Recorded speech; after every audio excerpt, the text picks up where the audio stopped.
Let's get straight into something most people overlook when they talk about World War II. Everyone focuses on weapons, battles and leaders, but almost nobody talks about what truly kept entire nations alive: vegetables. Not just any vegetables, but tough, resilient crops that thrived under rationing, poor soil and relentless pressure. These weren't trendy superfoods or market favourites. They were survival crops. Governments promoted them, families depended on them. And then, almost overnight after the war, many of them disappeared from everyday life. The final siren. This isn't just history, it's a lost survival playbook. If food systems fail or prices spike, the same vegetables could become essential again. And today, I'm walking you through 15 of these forgotten World War II vegetables, why they mattered, and how you can actually grow and use them yourself. These root crops quietly became the backbone of wartime survival. Root vegetables dominated wartime gardens because they stored well and produced high calories per square metre. Swedes, also known as rutabagas, became a staple across Europe. They grow in poor soil, resist cold, and last for months in storage. During the war, they replaced potatoes when harvests failed or were redirected to troops. Parsnips also made a major comeback. They're naturally sweet after frost and don't require much maintenance. People use them in soups, mashed dishes, and even as sugar substitutes when sugar was rationed. You can apply this today by planting root crops that store naturally without refrigeration. A simple trench filled with sand can preserve swedes or carrots for months, just like wartime households did. If you're looking for resilience, root crops are still unmatched. Leafy greens weren't delicate. They were engineered for constant harvesting. Many folks assume leafy greens are fragile, but wartime varieties were anything but. Kale became a hero crop because it tolerates frost and keeps producing when other plants fail. Unlike modern lettuce, which bolts quickly, kale can be harvested repeatedly over months. Another forgotten green is sorrel. It grows aggressively, comes back year after year, and adds a sharp, nutritious boost to meals. During the Second World War, it provided vitamins when diets became limited. The practical takeaway is simple. Grow greens that don't need replanting every few weeks. Focus on hardy varieties that allow continuous harvesting. This reduces effort and ensures a steady food supply even under stress. Legumes stepped in when meat disappeared from the table. Beans and peas were heavily promoted during the war because they provided protein when meat was scarce. Broad beans in particular became a staple in Britain. They're incredibly hardy and can even be planted in cold weather. Split peas were another essential. They stored dry for long periods and could be turned into filling soups that stretched small quantities of other ingredients. If you want to apply this, start incorporating dry storage crops into your garden plan. Grow beans, not just for fresh eating, but for drying.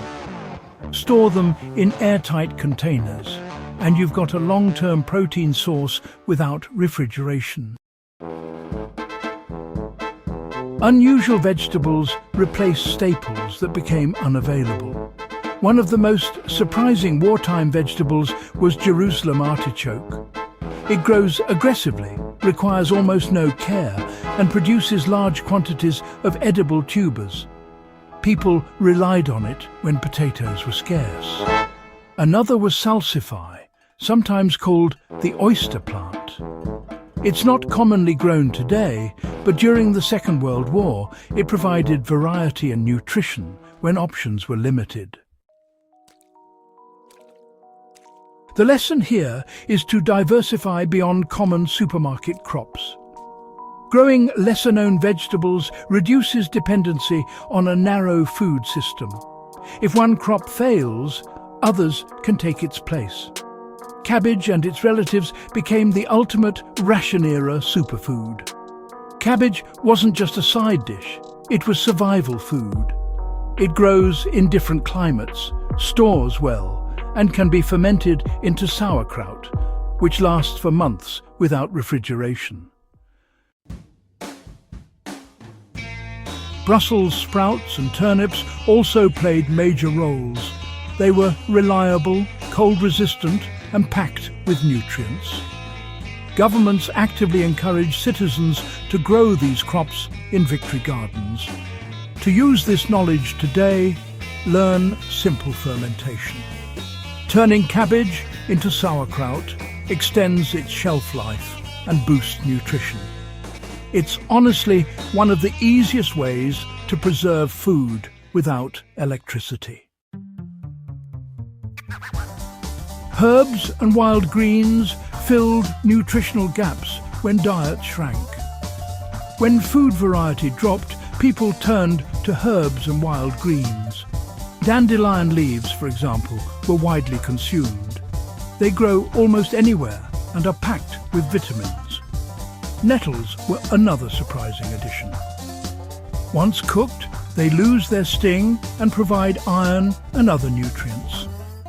These plants weren't just emergency food, they were essential supplements. You can apply this by learning to identify and safely prepare edible wild plants in your area. It's a skill that honestly requires a fair bit of practice, but it adds a layer of food security most people completely ignore. Now, why did so many of these vegetables disappear after the war? Well, after World War II, food systems shifted toward convenience, appearance, and mass production. Crops that were harder to transport or, less visually appealing were abandoned. Supermarkets favored uniformity over resilience. As a result, many of these wartime vegetables were pushed aside in favor of high-yield, visually appealing crops that didn't necessarily offer the same survival benefits. But the irony is clear. The vegetables that were forgotten are often the ones best suited for hard times. How you can bring these forgotten crops back into your life today. Start small. Dedicate a portion of your garden, or even just a few containers, to hardy, resilient crops like kale, beans, and root vegetables. Focus on varieties that store well and don't require constant attention. Learn basic preservation methods like drying, fermenting, and root cellaring. These were standard practices during World War II, and honestly, they're just as valuable now. Most importantly, think in terms of systems, not just plants. Wartime families didn't rely on one crop. They built a diverse, resilient food network in their own backyards. These 15 World War II vegetables weren't just food, they were survival tools. They fed entire nations under pressure, adapted to harsh conditions, and proved their value when modern systems failed. If you're serious about history, resilience, or self-sufficiency, this isn't just interesting, it's practical knowledge you can use right now. If you found this valuable, make sure to subscribe. Share this with someone who cares about real history and survival skills, and stay tuned, because the past still has a lot to teach us.